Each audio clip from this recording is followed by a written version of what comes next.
जय श्री राम भक्तजनों, आप सभी का स्वागत है श्री रामचरितमानस वार्षिक पाठ के 133वें दिन की कथा में।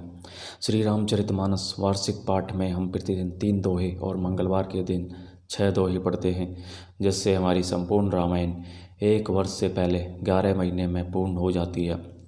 जिन भक्तजनों पे समय की कमी रहती है और जो आध्यात्मिक मार्ग और भक्ति मार्ग पर चलना चाहते हैं, अपने जीवन को सफल बना सकते हैं, वे प्रतिदिन मात्र 10 से 15 मिनट देकर अपने जीवन को सफल बना सकते हैं, भक्ति मार्ग पर चल सकते हैं, आध्यात्मिकता को अपनाकर अपने मनुष्य जीवन को सफल बना सकते हैं और मोक्ष प्राप्ति के मार्ग पर चल सकते हैं। श्री रामचरितमानस जो कि श्री तुलसीदास जी द्वारा रचित है और जो आम बोलचाल की भाषा में रची गई है, इसको कोई भी मनुष्य पढ़ सकता है और अपने जीवन में आध्यात्मिकता और भक्ति का प्रवेश कर सकता है। श्री रामचरितमानस का पाठ करने से पूर्व हम सभी देवी देवताओं को प्रणाम व आह्वान करते हैं, गुरुजनों को प्रणाम व आह्वान करते हैं कि वे भी हमारी श्री रामचरितमानस में सम्मिलित हों और हमें अपना आशीर्वाद प्रदान करें। सर्वप्रथम शिव शंकर भोलेनाथ और पार्वती माता को प्रणाम व आवाहन, जिन्होंने श्री राम नाम की रचना की और इस संसार जगत को राम नाम प्रदान किया। तत्पश्चात सभी गुरुजनों को आह्वान है कि वे भी हमारे श्री रामचरितमानस में सम्मिलित हों और हमें अपना आशीर्वाद प्रदान करें, अपनी शुभकामनाएं दें, जिससे हमारा मनुष्य जीवन सफल हो। तो शुरू करते हैं आज की कथा।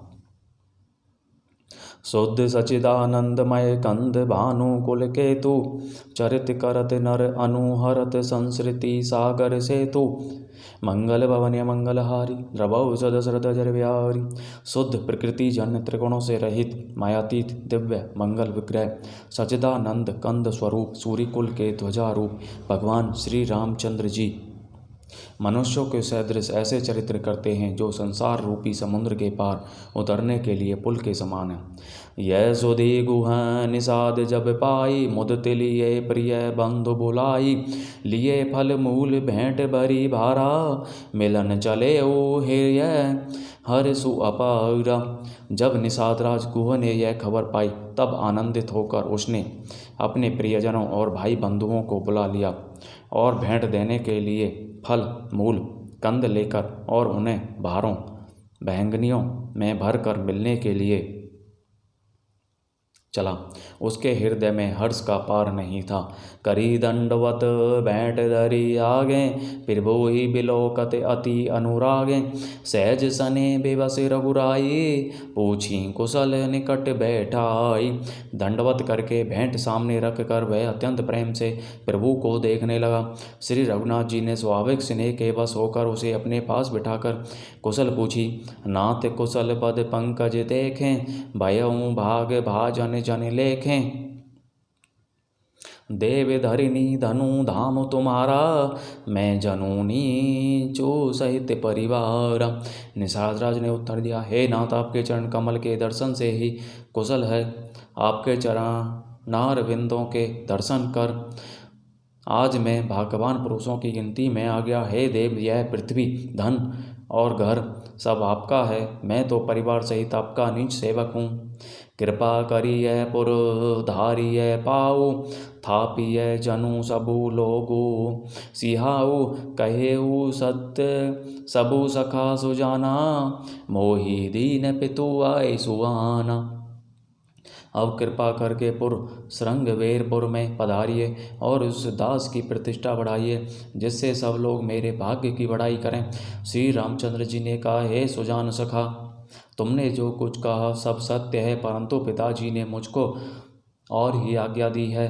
बरस चारी दस बासु वन, मुनि व्रत बेसु आहारु, ग्राम बासु नहीं उचित सुनी, गुहाई भयउ दुखु बारु।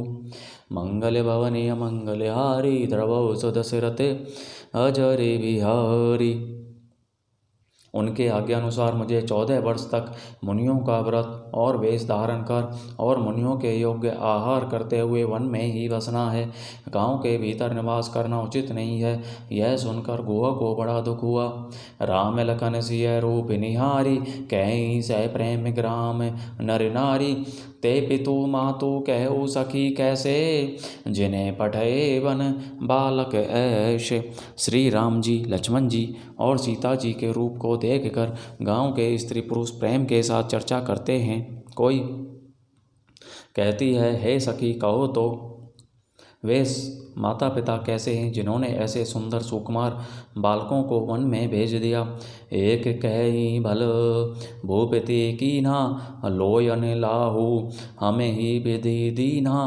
तब निषादपति और हनुमाना, तरु सिंसुपा मनोहर जाना। कोई एक कहते हैं, राजा ने अच्छा ही किया, इसी बहाने हमें भी ब्रह्मा ने नेत्रों का लाभ दिया। तब निषादराज ने हृदय में अनुमान किया तो अशोक के पेड़ को उनके ठहरने के लिए मनोहर समझा।